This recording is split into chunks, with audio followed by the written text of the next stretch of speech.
Savage Pageant, a Genealogy. When we were little, my sisters, being the youngest, I too, thought the pregnant form was disgusting. Nothing is as plain or crass as expecting. The awkward roundness of past sex on a body stage and all of that skin stretching. What we really wanted was combustion, to burn the deed around our own real estate. What we really wanted was inelegant. A clean break from the spectacle with gas station snacks and water when we needed. My grandmother had 11 pregnancies and an infection. My mother had 4 and wished for boys. Sometimes you can't put all the bones back where they're supposed to go. I had a boy, and they took you out with a knife. Phylogenetics, and this comes with an epigraph. There was a lonely cabin within a dark old wood, and in it with her mother there dwell Red Riding Hood. When it began isn't clear, but isn't it obvious that we always had a knack for stories about little girls in danger? Nice girls, stupid girls, naughty girls, girls bleeding and holding baskets of wine, each not another route to pity blame the foul. Why not a hard edge for once? Let the girl wander where she pleases, for the moral of the story isn't always the same. And how's the one go? Where she doesn't die alone and pretty? Where no huntsman comes around to cut her out? Who will answer for the anonymous limb taking? Where once a rice paddy, a wood, where once a hole, a tooth. Songs of the buffalo girl, wet strands in a basket housing little figures that know their way around in the dark. Look now to Little Red Cap, taking all of her known objects to bed, taking off her overcoat to reveal fine, downy fur. The stony lake, or the way I named my silver whip of a son, Baudai, half joke, half history, my mother's smile curving around Vietnam's wayward son, hiding glamorously in France while his country writhed against a static sea. A romance to be so unapologetically rove, to say nothing of poetic justice, or the time my white grandfather asked us children why we didn't have our father's blue eyes. 4 fawns, quietly awaiting our meal of violence. I was genuinely curious, too, about biology and our place in the matter, which felt like a hollow. About mongoloid, a word that sounded like a broken bird in flight, so terrible and magnificent and magnificent. Today is another stony lake, and my sister cannot get out of bed. I am the mother to a blue-eyed child. This is not a metaphor or any other consolation. Find yourself an itinerary for undoing, reader, listener, for hiding in plain sight, for impurity rearing its unbleached sightline against shingle. There, right there. I said, look, right at the foundation of your firstborn home.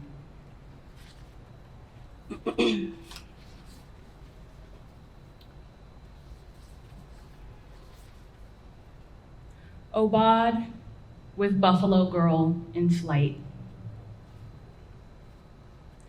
Forget the nighttime, forget the tumble and scourge. I didn't come here to sing silly songs. I was born into this day a buffalo. I will die one too. Violence is my pelt, my light-fanged hoof. When I was a girl, I haunted men. I took them apart in my daybed piece by piece, then went to microwave another burrito. We aren't the worst of each day. Surely don't paint this love a tragedy. Mother, I owe you my face. I owe you an uninterrupted life, which is to say I owe you nothing for what I left out of this catalog. Still, I owe you tender volume or the way I never told you I cried after driving you home to the airport that year. Oh, final song of mercy, oh, mercy me. I watched you disappear through sliding glass, my car's reflection snapping the flutter shut. How one could be vicious and still be love, still be kind, but never still.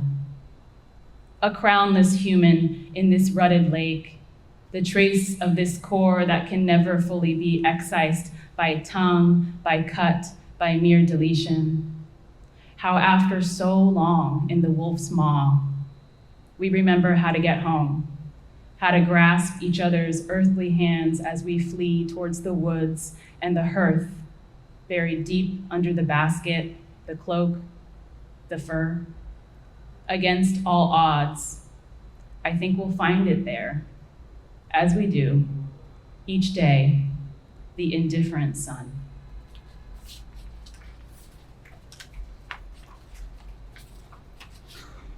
Thanks for listening. Just a few more.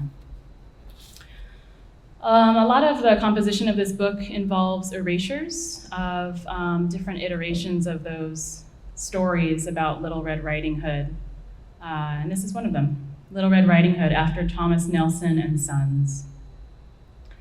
A girl who lived ages ago was made of red cloth, conversation, and an errand. Not far, a wolf talked so politely he made her forget. Pain undressed quickly, trembling open, and in rushed all that had passed, the bloodthirsty slough, and red life at last.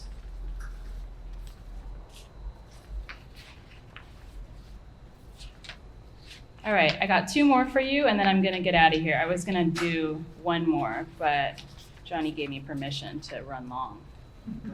The only thing you need to know about this is it references Vietnamese mythology, the Trung sisters, who they were kind of a rebel sister soldier leadership force, ancestors who resisted occupation from the Han Dynasty, the ancient Han Dynasty, way back when. And they're kind of been mythologized and blown up, and it's based on fact, but also fiction. And the rumor goes is that they flung themselves together into a river rather than surrender to the Han Dynasty when it was looking dire. So there's a reference to them here, and this is dedicated to my mother. Hungry poem with laughter coming from an unknown source. She's still there the further you look back.